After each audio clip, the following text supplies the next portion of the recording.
നമസ്കാരം ചേട്ടാ, എന്താ പേര്? എന്താ പേര്? കുഞ്ഞു മുഹമ്മദ്. കുഞ്ഞു മുഹമ്മദ്. സാജിദ് കുഞ്ഞു മുഹമ്മദ്. വെള്ളയുമാണ്. രാഷ്ട്രീയ പ്രവർത്തനമാണോ? അല്ല, ബിസിനസ് ആണോ? പ്രവാസിയാണ്.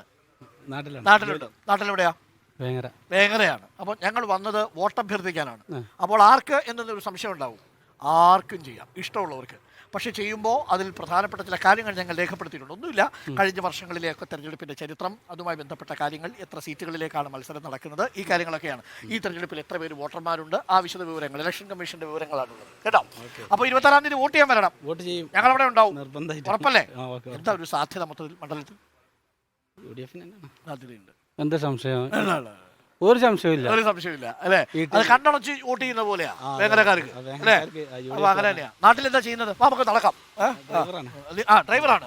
ഇവിടെ എന്താ, ഏത് വണ്ടി ഓടിക്കുന്നത്? വണ്ടി ലോറിയായിരുന്നു. ലോറി, വലിയ ടിപ്പർ ലോറിയൊക്കെ ആണോ? അല്ലല്ല, ചെറിയ ലോറി ഓടിക്കുന്നത്. ഇപ്പം നോട്ടമില്ലേ?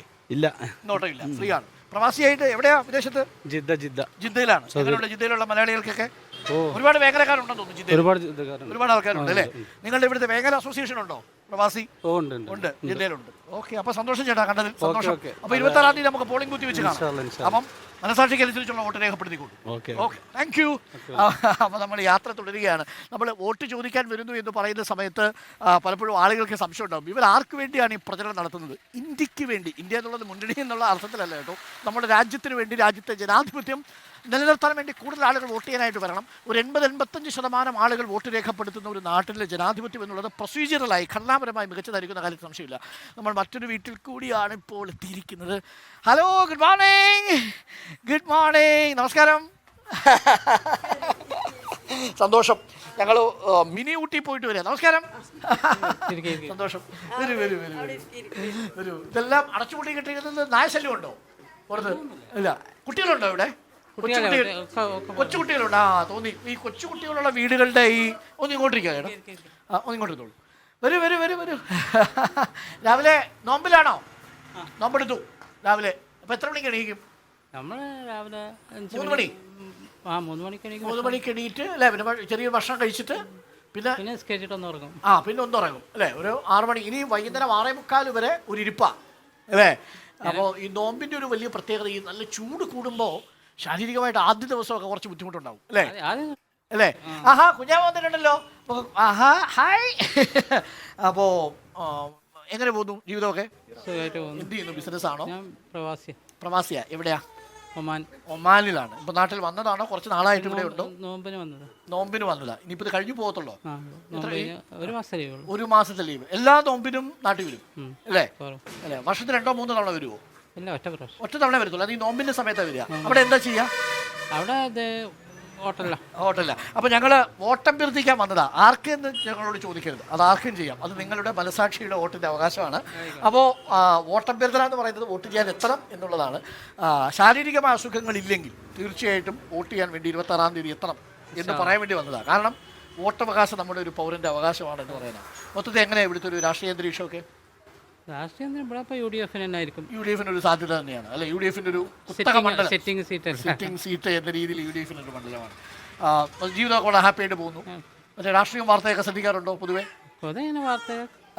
മക്കൾ എന്ത് ചെയ്യുന്നു? 2 പേരോ? എത്ര പേരാണ്? 3 പേര്. 2 കല്യാണം. മോന് പ്രവാസിയാണ്. എവിടെയാ? ഒമാനിൽ തന്നെയാണോ? ബിസിനസ് ആണോ അവിടെ? അല്ല, മൊബൈൽ ഷോപ്പ്. ചേട്ടനും അവിടെ മൊബൈൽ ഷോപ്പാണ്? അല്ല, ഞാൻ ഹോട്ടലിലാണ്.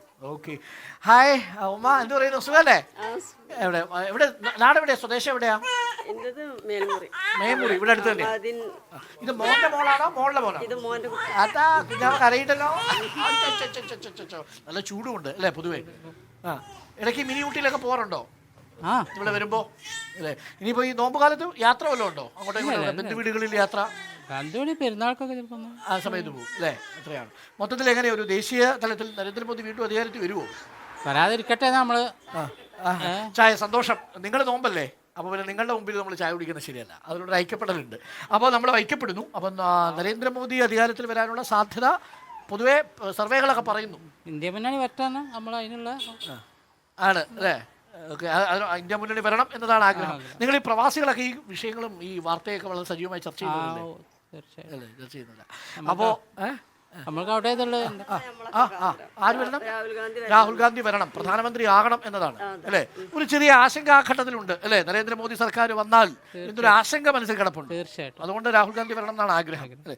അങ്ങനെ അഭിപ്രായം. മലപ്പുറത്ത് പ്രേക്ഷകർക്ക് അറിയാവുന്നതുപോലെ ന്യൂനപക്ഷ വോട്ടുകൾ ഏറ്റവും കൂടുതലുള്ള ഒരു മേഖലയാണ്.